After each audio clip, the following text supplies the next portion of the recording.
Dans cette séquence, nous allons détailler la mise en service d'une pompe à chaleur AWHP.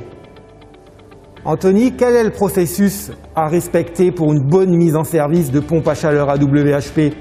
La première étape, Franck, c'est de mettre en route pendant 12 heures minimum le groupe extérieur seul. En effet, 12 heures sont nécessaires pour vaporiser le fluide frigorigène qui se trouve à l'état liquide dans le bas du compresseur. Anthony, j'ai attendu 12 heures et maintenant, quelle est la prochaine étape? La prochaine étape est de contrôler les raccordements électriques. Section de câble, disjoncteur. Il faut se référer à la notice du fabricant. Ces raccordements doivent être conformes aux préconisations du fabricant et aux normes en vigueur. Anthony, j'ai attendu 12 heures. J'ai vérifié mes raccordements électriques. Les disjoncteurs sont bons. La section des câbles est correcte. Est-ce que je peux procéder maintenant au raccordement des liaisons frigo? Avant le raccordement, il faut d'abord contrôler que les tubes soient pincés et hermétiquement fermés pour éviter que des impuretés s'introduisent dans le tube.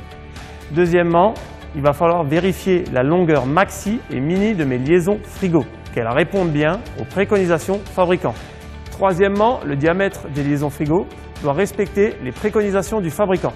Nous pouvons maintenant procéder au raccordement des liaisons frigo en procédant au dudgeon. Maintenant qu'on a réalisé les dudgeons, est-ce qu'on peut ouvrir ces vannes? Non, surtout pas.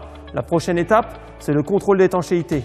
Il faut mettre jusqu'à 35 bars d'azote dans les liaisons frigo pour contrôler que les dudgeons que nous avons effectués sont étanches. Mon test à l'azote est maintenant concluant. Est-ce que je peux ouvrir ces vannes? Toujours pas. Il faut d'abord procéder au tirage au vide. Et ce tirage au vide peut être plus ou moins long en fonction de la température extérieure. Ces valeurs sont à contrôler dans la notice. J'ai réalisé mes dudgeons. J'ai réalisé le test d'étanchéité à l'azote 35 bars. Test concluant. J'ai fait mon tirage au vide. Est-ce que je peux ouvrir mes vannes de service? Absolument. On peut maintenant procéder à l'ouverture des vannes de service. Après ouverture, il faudra contrôler notre étanchéité avec un détecteur de fuite électronique et rédiger un document CERFA. Un exemplaire du document CERFA devra être remis à l'utilisateur final. Merci Anthony pour toutes ces explications techniques. Le bon fonctionnement et la longévité du produit passent par le respect de toutes ces étapes de mise en service.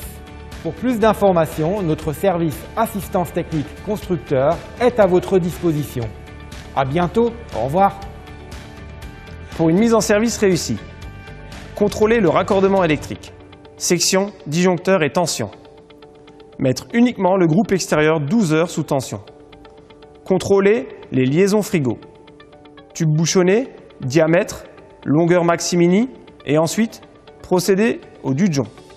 Contrôler l'étanchéité des dudgeons avec une mise sous azote 35 bars. Tirage au vide. Ouvrir les vannes de service. Contrôler l'étanchéité du circuit frigo.